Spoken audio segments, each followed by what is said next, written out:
오늘 저희가 함께 보실 말씀의 제목은 부르심 받은 자의 삶입니다.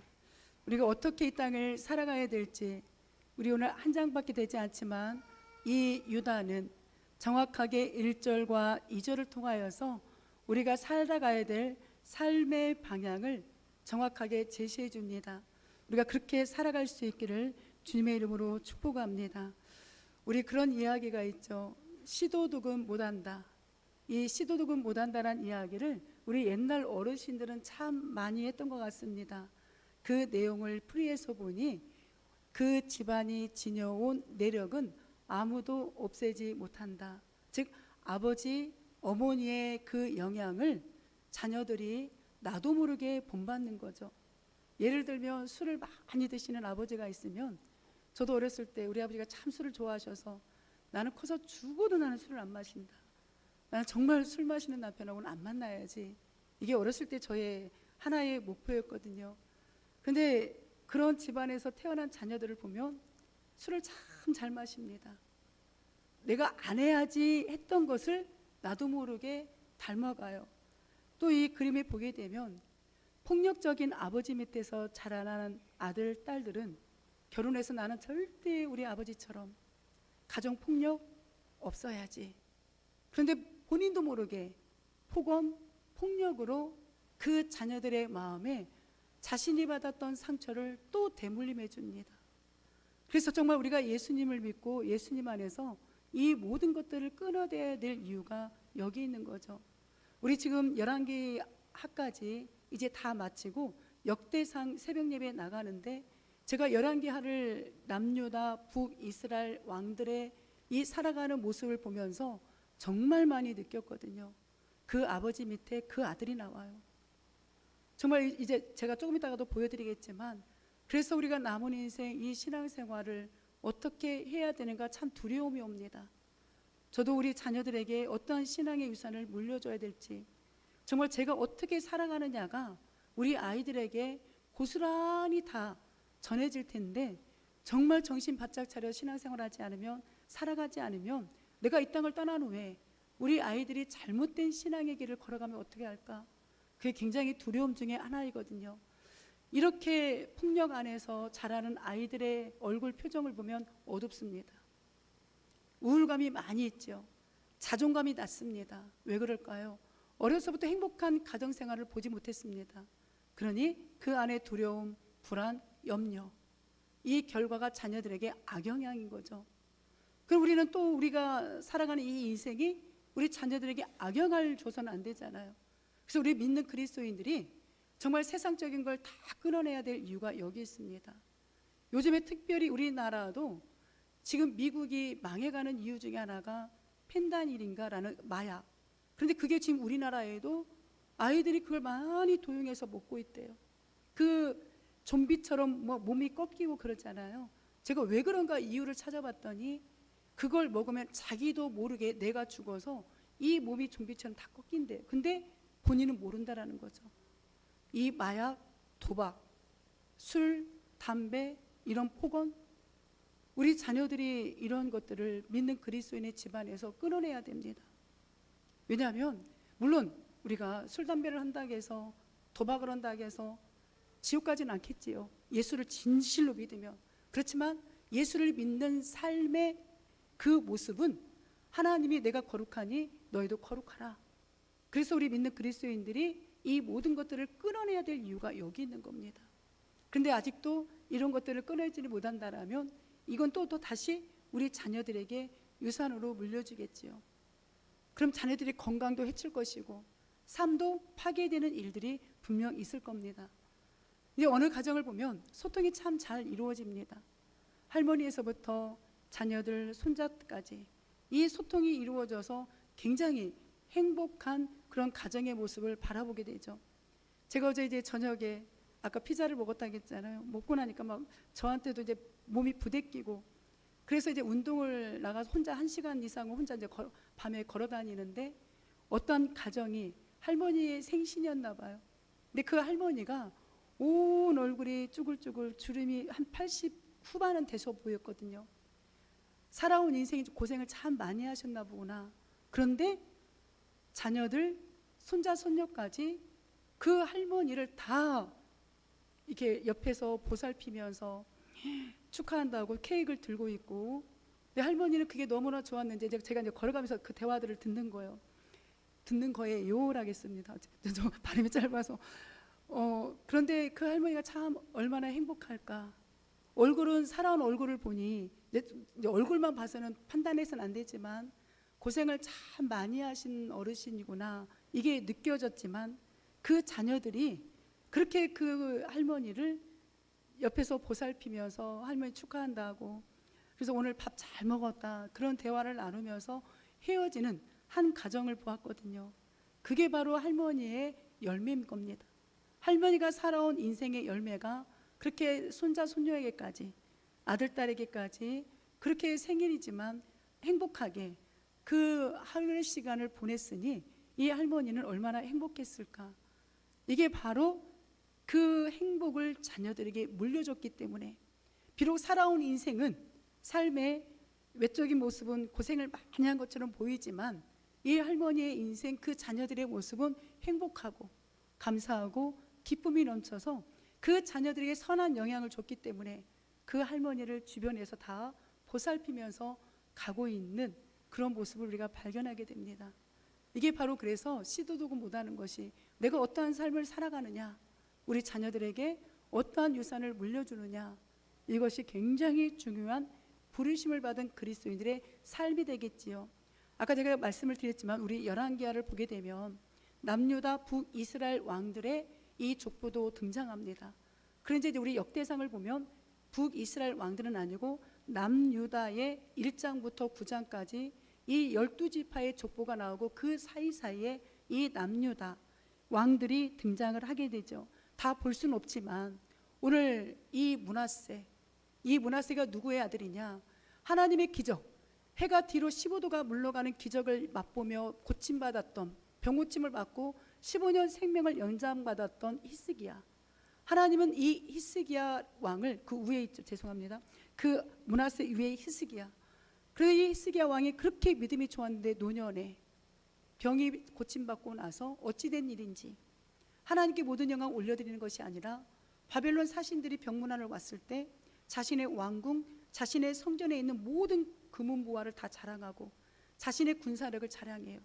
그때 하나님께서 선지자들 통해서 너 지금 네가 자랑한 이 모든 것들 다 바벨론에 빼앗길 것이다 라는 하나님의 심판의 경고를 듣습니다.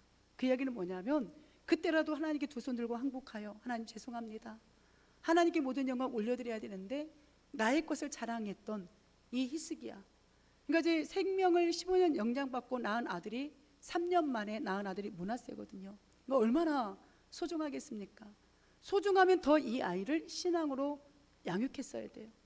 그런데 성경은 병고침을 받은 후에 이 히스기야가 어떻게 신앙생활을 했다는 이야기가 딱 멈춥니다. 그리고 므낫세가 뒤이어 왕이 되는데 이 남유다 20명의 왕들 중에 최고의 악한 왕 중에 악한 왕이 돼요. 그래서 우리가 하나님 나라에 가는 그날까지 신앙이 변질되지 말아야 됩니다. 우리가 잘 신앙생활 젊었을 때 열심히 하다가 노년의 신앙생활을 하나님 앞에 허투루 하게 되면 이게 다 와르르 무너지게 되거든요. 이 므낫세의 아들이 아몬인데 이 아몬 역시도 아버지의 그 잘못된 종교 혼합, 이 므낫세가 온 나라를 우상단지로 다 만들어버려요. 가정가정마다 드라빔, 우상을, 가정신을 섬기는 것까지 다 허용하는 악한 왕이 되다 보니 그의 아들 아몬 역시 그런 악한 왕, 하나님 보시기에 잘못된 길로 가는 왕의 모습입니다. 근데 그 은혜 가운데 요시야가 또 태어나는데, 이 요시야는 젊은 나이에서부터 종교 개혁을 일으켜서 할아버지 므낫세가 세우는 그 모든 것들을 다 부수고 다 파괴합니다. 그런데 이미 80년 넘게 므낫세 아몬의 이 시대에 80년 넘게 종교 혼합 우상이 찌들어 있던 이 백성들의 마음까지 어떻게 할 수가 없었던 거예요. 이 요시야 혼자 힘으로. 그러니까 요시야가 죽고 난 후에 나머지 그 밑에 여호와스, 여호와김, 시드기야, 시드기야가 남유다의 마지막 왕이거든요. 이들 모두가 다 하나님 앞에 우상을 섬기고 잘못된 신앙의 길을 걸어가서 우리 성도님이 잘 아시는 것처럼 예레미야서에 보게 되면 이 시드기야가 살아있는 채 이 시드기야 아들들이 다 바벨론 군사에게 죽임을 당해요. 내가 보는 앞에서 내 자녀들이 다 죽임을 당하는 그거를 바라볼 때 아버지의 마음이 얼마나 고통스러웠을까. 그리고 이 아들들을 다 죽이고 난 후에 이 바벨론 군사들이 시드기야가 살아있는데, 멀쩡히 살아있는데 두 눈을 다 뽑아버려요. 그리고 놋 사슬로 포송줄을 묶여서 바벨론으로 끌어갑니다. 이게 예레미야서의 51장인가 52장부터 쭉 등장하는 내용이거든요. 이런 가슴 아픈 게 어디서부터? 잘못된 신앙의 유산이 이 자녀들에게 물려주니 정말 시도독은 못한다라는 그 말처럼, 우리나라 속담처럼 이런 가슴 아픈 사연이 남유다에 일어나게 되는 겁니다. 그 결과 이제 여기 보게 되면 알겠지만 이미 북이스라엘은 아수르에 의하여 예수님 오시기 전 726년에 멸망합니다. 그리고 이제 이 예루살렘 성이 다 파괴가 되고 1차, 2차, 3차에 걸쳐서 606년, 예수님 오시기 전 606년에 1차로 포로로 끌려가요. 그리고 마지막 586년에 이 남유다가 무너지는 것을 우리는 성경을 통하여 보게 됩니다. 우리 아이들이 이렇게 신앙이 무너지면 안 되잖아요. 그래서 영적인 씨, 우리는 예수 그리스도 통하여 영적인 씨를 물려받았습니다. 그러므로 우리 자녀들에게 예수님을 물려줄 수 있는, 그래서 정말 눈물로 자녀들을 위해서 기도할 수 있는 저와 우리 성도님들 되시기를 간절히 소망합니다. 정말 후손에게 어떤 멋진 신앙의 유산을 물려줄까? 어떤 멋진 말씀의 씨를 물려줘야 될까? 오늘도 우리는 예수님이 말씀하신 것처럼 나를 위하여 울지 말고 너의 자녀들을 위하여 울라. 마지막 시대가 가면 갈수록 두고 보세요. 우리 아이들 신앙 지키는 건 진짜 이제 정말 힘든 시대에 옵니다. 제가 늘 이야기하지만, 새벽 예배 때 특히 더 이야기하지만, 우리가 어찌 보면 마지막 새벽 예배 이 시대를 지키는 마지막 시대일 겁니다. 지금 교회들마다 수예배가 없어지고 금요예배가 사라지고 오후예배가 없어지는 교회가 얼마나 많은지 모릅니다. 그래서 제가 지난주에도 말씀을 드렸다시피 우리 교회는 우리 주님 다시 오시는 그날까지 모든 공적인 예배가 다 드릴 수 있도록 타협해서는 안 돼요. 이거 제가 나중에 이제 은퇴하고 나도 후임 목사님이 오셔도 우리 성도님들이 이거는 끝까지 담임 목사님과 얘기해서 정말 어떤 일이 있어도 이 예배는 사라지지 아니하도록, 이 예배는 꼭 지킬 수 있도록, 그래서 우리 자녀들에게 예배는 이렇게 드려야 되는 겁니다라고 신앙의 유산을 물려줄 수 있기를 간절히 소망합니다. 얼마나 편하게 해서 예배 드리러 안 오면, 그렇지만 내 영은 병들어가고 있다는 걸 아셔야 돼요. 내 영은 이미 죽어가고 있다는 걸 아셔야 됩니다. 내 영은 이미 시들시들 해간다는 걸 아셔야 돼요. 그럼 그걸 누가 물려받아요? 우리 자녀들에게 줄 힘이 없잖아요. 그래서 우리 자녀들하고 싸우는 한이 있더라도 반드시 예수님을 잘 섬겨야 된다라는, 이 예배의 신앙을 잘 지켜야 된다라는 이 믿음의 고백을 올려드릴 수 있기를 소망합니다. 구약에 있는 백성들이 왜 멸망했다겠죠? 북이스라엘, 남유다가 왜 멸망했다라고 제가 지난주에도 말씀을 드렸잖아요. 한 가지가 무너져서, 무엇이? 오늘 여기에도 나와 있지만 예배가 무너져서. 오늘 연휴가 있어서 정말 너무나 많은 분들이 오늘 예배당에 우리 교회만 안 나오신 건지 다른 교회도 안 나오신지는 모르겠지만, 예배는 특히 이 주일 성수는 목숨 내놓고 지키셔야 돼요. 다시 한번 말씀을 드립니다. 주일 성수는 목숨 내놓고 지키셔야 돼요. 이 예배를 통해서 한 주간을 우리가 살아가잖아요. 그런데 이 주일 성수마저 안 지키게 되면 어떤 힘으로 우리가 살아가겠습니까? 그래서 정말 사랑하는 성도 여러분, 내가 어떤 정말 불가피한 일이 아니면 무슨 일이 있어도 이 주일 성수는 꼭 지키셔서 하나님의 말씀에 힘을 받고 한 주간을 살아가시기를 주님의 이름으로 축복합니다. 오늘 우리가 유다서를 봅니다. 이 유다는 예수님의 육신의 동생입니다. 우리 마태복음 13장 55절을 보면 이는 그 목수의 아들이 아니냐, 그 어머니는 마리아, 그 형제들은 야고보, 요셉, 시몬, 유다라. 여기에서 야고보는 우리 야고보서를 기록한 예루살렘의 일대 총회장이었던 야고보, 그리고 오늘 이 유다는 가룟 유다가 아니라 또 다른 예수님의 육신의 동생 유다가 이 유다서를 기록했고 야고보서를 기록한 겁니다. 왜 이 유다서를 기록하게 됐느냐?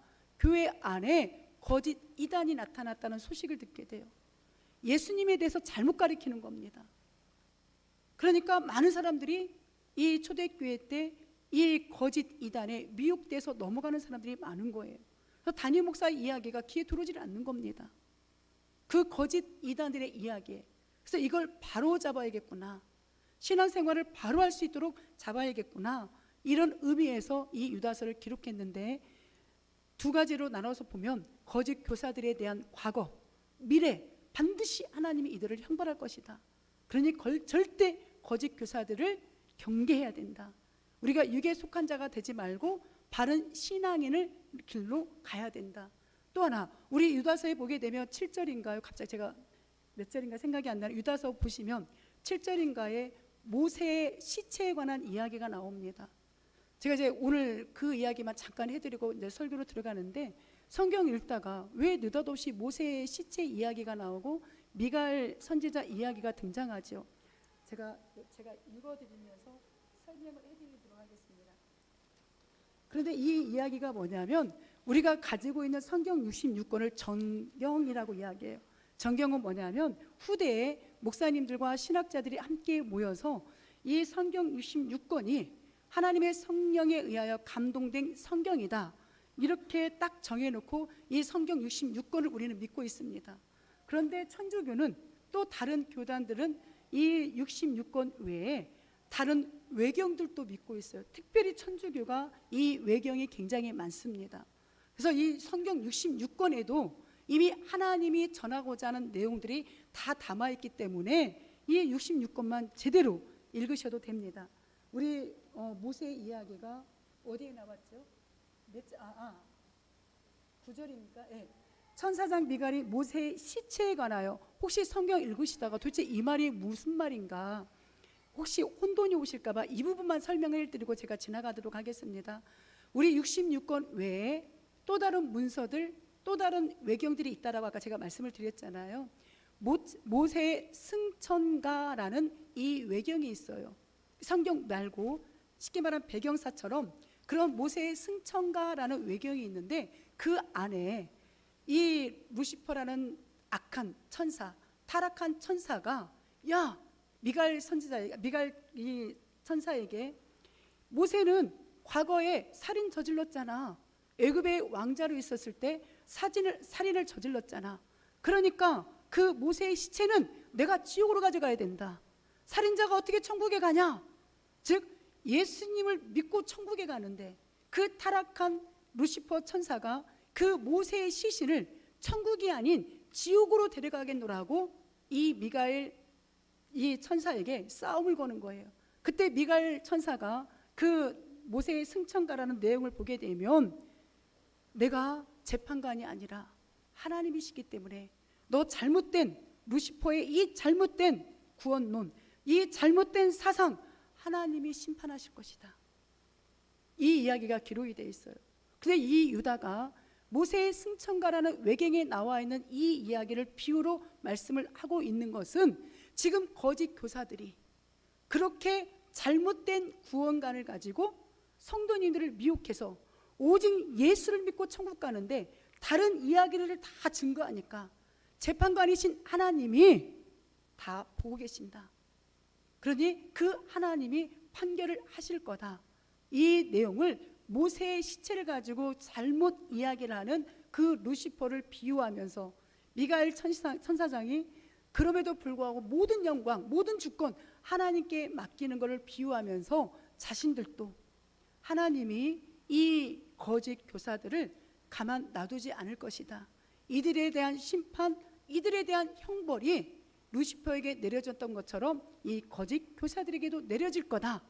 이거를 인용해서 이 9절 모세의 시체에 관한 이야기를 하는 겁니다. 그러니까 혹시 읽으시다가 왜 갑자기 이게 뭔 내용이야? 성경 다 찾아봐도 이런 내용이 없는데, 이거는 외경, 모세의 승천가라는 외경에 나와 있는 걸 유다가 비유해서 지금 거짓 교사들을 경계해야 된다, 하나님이 반드시 심판하신다, 이 말씀을 하고자 비유한 겁니다. 우리 1절 한번 같이 읽어보실까요? 시작. 예수 그리스도의 종이요 야곱의 형제인 유다는 부르심을 받은 자 곧 하나님 아버지 안에서 사랑을 얻고 예수 그리스도를 위하여 지키심을 받은 자들에게 편지하노라. 아멘. 영적인 씨를 물려받은 유다입니다. 아까도 말씀을 드렸다시피 예수님이 부활하기 전에 이 예수님의 육신의 형제들은 예수님을 믿지 않았습니다. 그 증거가 요한복음 7장 5절에 보면 그 형제들까지도 예수를 믿지 아니함이로라. 아까 제가 보여드렸잖아요. 앞에서 그 형제가 누구였지요? 야고보, 요셉, 시몬, 유다. 이들은 예수님이 살아 생전에는 아니 어려서부터 나랑 같이 한 상에서 밥 먹고 같이 화장실 가고 같이 뛰어놀았던 예수가 아니 저 형이 오늘날 갑자기 하나님이라고 말도 안 돼, 안 믿는 거예요. 그래서 예수님이 부활하기 전까지 이 예수님의 육신의 동생들은 예수님을 하나님으로 믿지 않았습니다. 그 증거가 요한복음에 등장하지요. 그런데 예수님이 십자가에 죽으시고 부활하신 후에 그때 예수님을 하나님으로 비로소 믿어요. 그 증거가 우리는 성경으로 증거를 내야 되잖아요. 사도행전 1장 14절에 보면 여자들과 예수의 어머니 마리아와 예수의 누구라고 기록이 되어 있나요? 아우들 야고보, 요셉, 시몬, 유다가 더불어 마음을 같이하여 오로지 기도에 힘쓰더라. 부활하신 예수님을 만나고 난 후에야 아 내가 잘못된 그런 사상을 갖고 있었구나. 우리랑 함께 자랐지만 동정녀 탄생했던 우리 이 예수 형님이 진짜 하나님이셨구나. 이 사실을 그때서야 믿기 시작하는 겁니다. 우리 지지난주 오예배 소율이 문답 강의를 지금 오예배 때 하고 있는데 천주교에서, 그런데 이 어머니 마리아가 예수님만 출산하고 끝까지 동정녀였다라고 거짓 주장하잖아요. 근데 오늘 이 성경을 정확하게 보니까 예수님 외에도 육신의 남편 요셉과의 사이에서 이 자녀들이 태어난 것을 우리는 성경을 통하여 정확히 압니다. 그런데도 천주교에서는 이 마리아를 지금도 동정녀로 하나님의 자리에 올려놓는 그런 거짓 적 그리스도의 모습으로 지금 있기 때문에 이 시대의 가장 큰 적 그리스도는 천주교입니다. 제가 이렇게 해서 항의가 들어와도 이거는 저는 성경을 가지고 얼마든지 그들의 잘못된 구원관과 논리로 변증할 수 있거든요. 우리 사랑하는 성도님들도 절대 오예배 나오신 분들에게는 누누이 당부했지만 오전 예배 나오신 분들도 천주교 카톨릭이 우리 기독교의 큰 집이라는 둥, 우리와 한 형제라는 둥 절대 그런 얘기 해서는 안 됩니다. 완전히 구원관이 달라요. 이들은 예수님 오직 예수가 아니라 예수 플러스 선행이에요. 이해가 되시죠? 그래서 천주교가 선행을 많이 하는 이유가 거기에 있습니다. 그리고 연옥설, 면죄부, 화채설, 이 교황이 이 말씀과 동등한 위치에 있다. 이 마리아를 성모라는 자리를 붙여서 하나님의 자리에 올려놔요. 이런 것들을 쭉 보게 되면 이들이 왜 이단인가가 정확하게 등장합니다. 그런데 오늘날 WCC, WEA, KNCC, 로잔대 이들이 지금 WCC도 WEA도 로잔대에도 어떤 주체 사상이 있느냐? 천주교 하나가 되자라는 거예요. 근데 그들은 교황도 그러고 그들은 지옥도 없다라고 부인하거든요. 그런데 어떻게 그런 그들과 하나가 됩니까? 그게 바로 WCC 오전 예배, 이제 오예배 들으신 분들만 계시고 오전 예배는 말씀을 안 들으실까 봐 다시 한번 전해드리는 겁니다. 그래서 WCC, WEA, KNCC, 로잔대가 비성경적이라는 이유가 여기 있는 거예요. 우리는 정확하게 예수님을 성경대로 믿을 수 있기를 주님의 이름으로 축복합니다. 예수님의 이 육신의 형제들 예수님을 하나님으로 믿지 않고 부인했습니다. 그런데 그의 아버지 요셉, 그의 어머니 마리아, 이들이 신실한 믿음 안에서 이들을 끝까지 포기하지 않고 기도하고 예수님과 동행했기 때문에 결국 이 육신의 동생들이 예수님을 하나님으로 믿게 된 거예요. 그러니까 그 과정까지가 얼마나 힘이 들었겠습니까? 30년이 넘게 걸렸잖아요.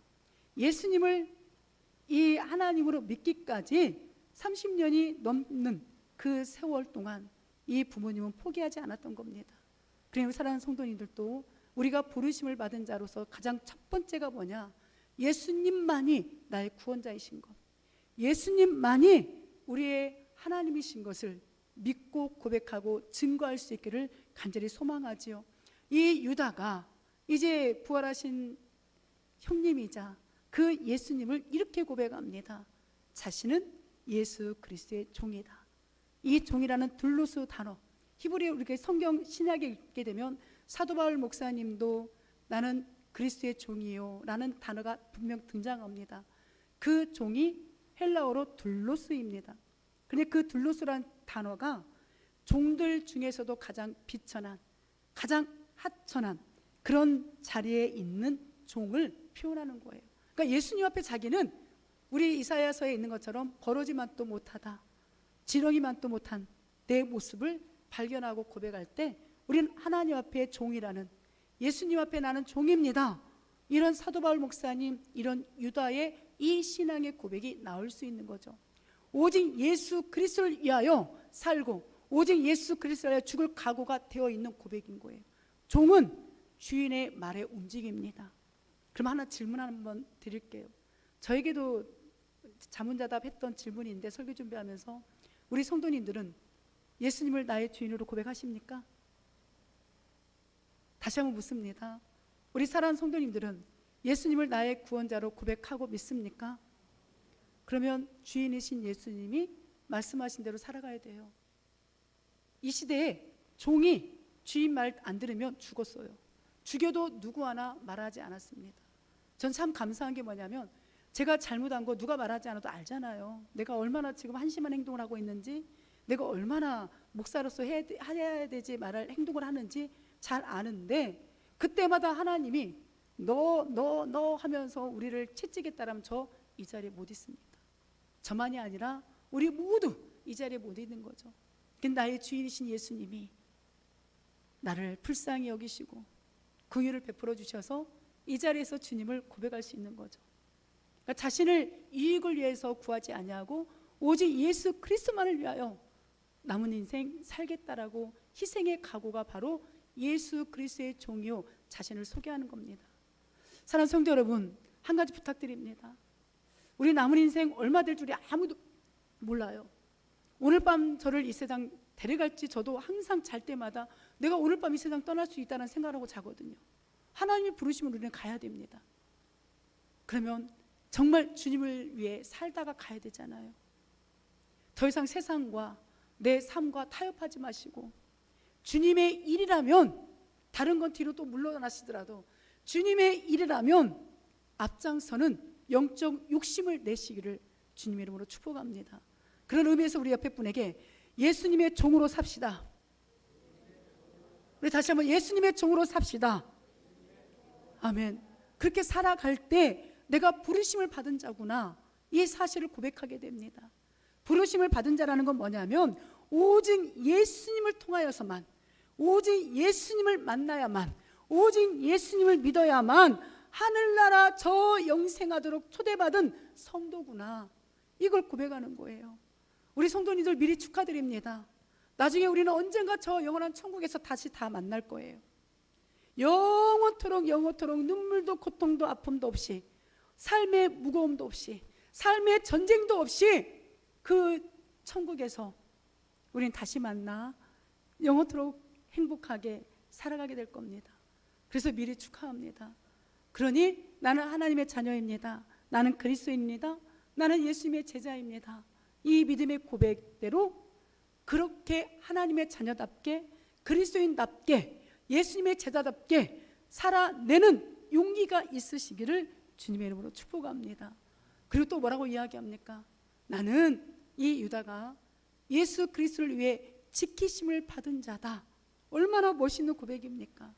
나는 내 삶만 살다가 나는 끝납니다. 나만 잘 먹고 잘 살면 됩니다. 이게 아니에요. 오늘 새벽에 역대상 4장 10절 우리 야베스의 기도, 새벽예배 나오신 분들에게는 정말 오늘 그 부분을 가지고 집중적으로 설교해 드렸는데, 야베스의 기도를 우리가 너무 잘못 알고 있습니다. 저도 만약에 제가 신학교를 가지 않았다라면 그 역대상 4장 10절 야베스의 기도를 기복신앙처럼 내 개인적인 영광, 내 개인적인 부를 위해서 기도했겠지만, 학교에 가서 그 말씀의 의미를 배워보니까, 배경사를 알아보니까 내가 얼마나 그동안 잘못된 기복신앙의 기도를 했구나.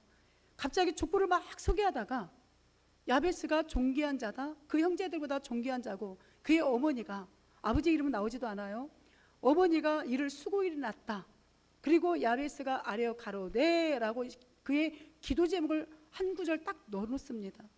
아니, 족보를 하다가 왜 느닷없이 야베스 개인의 기도 제목을 하나님이 넣게 하셨을까? 이 야베스 이름의 뜻이 고통, 슬픔이거든요. 부모님이 아들의 이름을 고통, 슬픔이라고 지을 때는 그때 당시의 상황이 얼마나 심각하고 힘들었는가를 알잖아요. 근데 우리 그 배경을 보게 되면 이제 예수 그리스도를 위해 지키심을 받은 자 때문에 설명을 드립니다. 야베스는 자신의 개인의 기복신앙 때문에 기도한 것이 아니라 나의 지역을 넓혀주시고, 옛날 성경은 지경이라고 나왔고 지금 지역이라고 나왔거든요. 나의 지역을 넓혀주시고 주의 손으로 나를 도우사 환난을 벗어나 근심이 없게 하였더니 하나님께서 그의 기도를 허락하셨더라. 우리 얼마나 이 말씀 갖고 달달 애우면서 내가 이렇게 복을 받아야 됩니다라고 애웠습니까?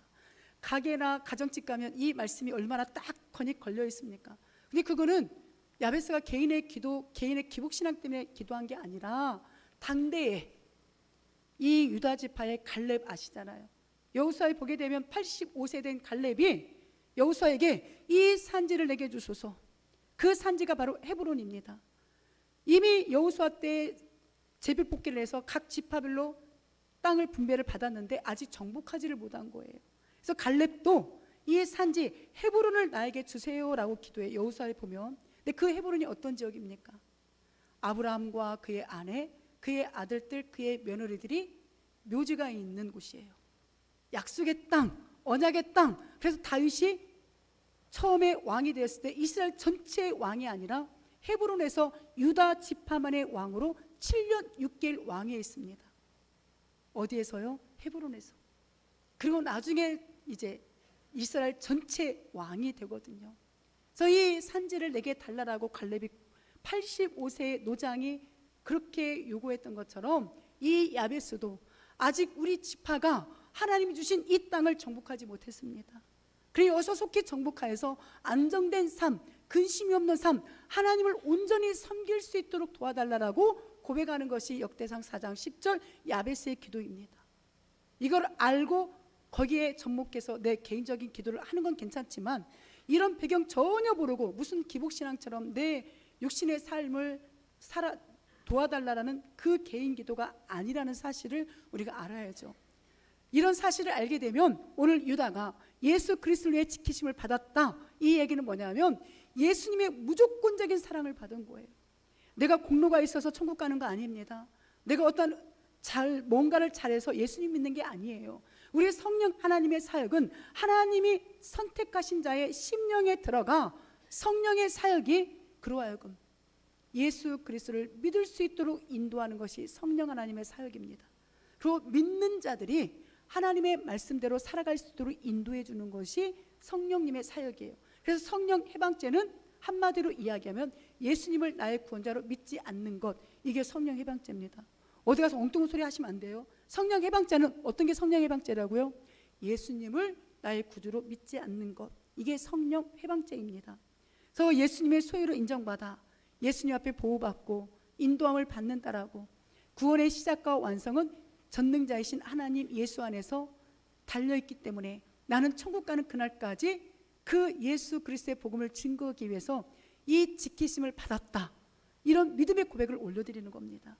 사랑하는 성도 여러분, 남은 인생 예수님의 증인된 삶 되기 위해서 나는 하나님이 나를 보호하시고 나를 지켜주실 거다, 이 확신을 가지고 살아가시기를 주님의 이름으로 축복합니다.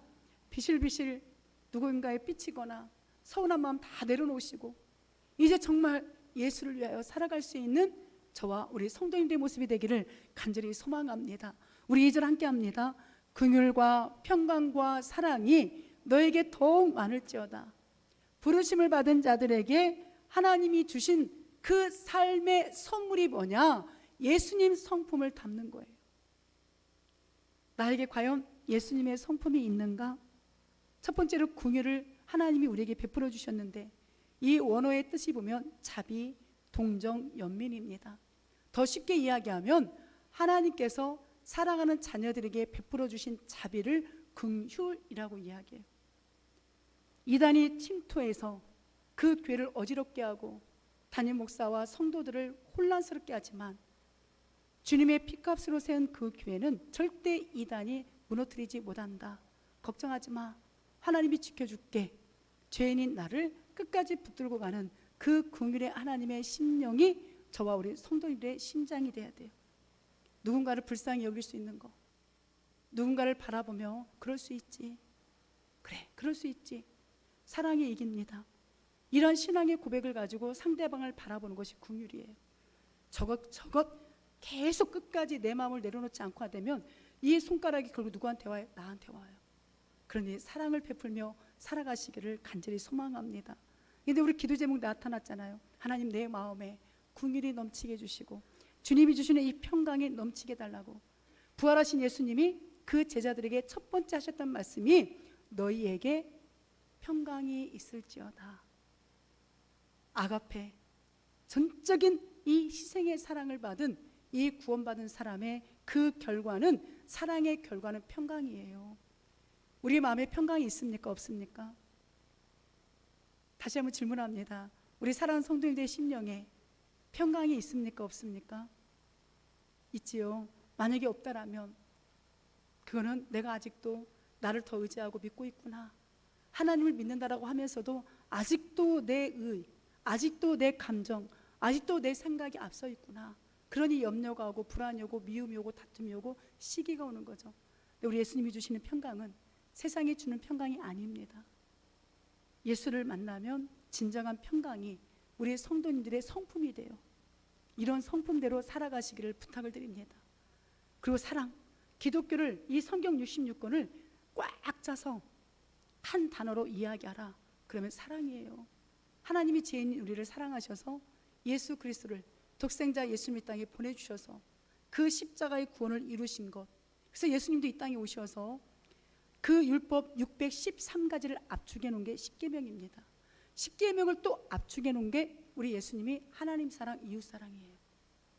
하나님을 믿는다고 하면서 사랑이 없다, 사랑이 내 안에 사라졌다, 이건 진정으로 예수님을 믿지 않는 거라고 우리 주님이 가르쳐 주신 겁니다.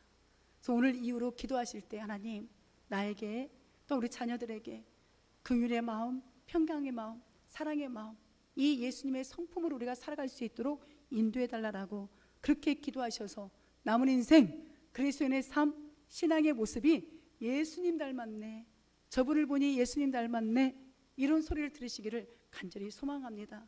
저처럼 뭐야 목사가 삐치게 나오고 혼자 방에 들어가서 피자나 먹고 있고 이런 삶을 살아가서는 안 돼. 진짜 하나님의 사랑을 나타내는 그런 인생들이 되시기를 간절히 소망합니다. 우리 빌립보서 4장 13절 한번 읽습니다. 우리가 다 하나님의 아들을 믿는 것과 아는 일에 하나가 되어 온전한 사랑을 이루며 그리스도의 장성한 분량이 충만한 데까지 이르니 아멘. 우리 교회가 이런 교회가 돼야 되고 우리 가정이 이런 가정이 돼야 돼요. 그 이유를 또 하나만 이 빌립보서 4장 32절 말씀 본다음 말씀드리겠습니다. 함께 합니다. 서로 친절하게 하며 불쌍히 여기며 서로 용서하기를 하나님이 그리스도 안에서 너희를, 여기서 나예요, 우리를 용서하신 같이 하라. 이게 우리의 성품이 되어진다라면, 우리 가정이 하나가 되고 우리 교회 공동체가 하나가 되면 어떠한 일들이 우리에게 찾아와도 그 나라와 민족을 위해서 이 사단의 세력과 이단의 세력과 싸울 수 있는 힘이 우리에게 생기는 겁니다. 그래서 우리가 부르심에 합당한 삶을 살기 위해서 긍휼의 마음, 평강의 마음, 사랑의 마음, 이 예수님을 성품을 닮아 가정에서도 하나, 이 교회 공동체에서도 하나가 되어서 예수님을 닮은 부르심을 받은 사람답게 살아내시기를 주님의 이름으로 축복합니다. 아멘. 우리 가슴에 손을 얹고 그렇게 기도합니다. 나는 부르심을 받은 자로서 예수님 닮은 합당한 삶을 살겠습니다.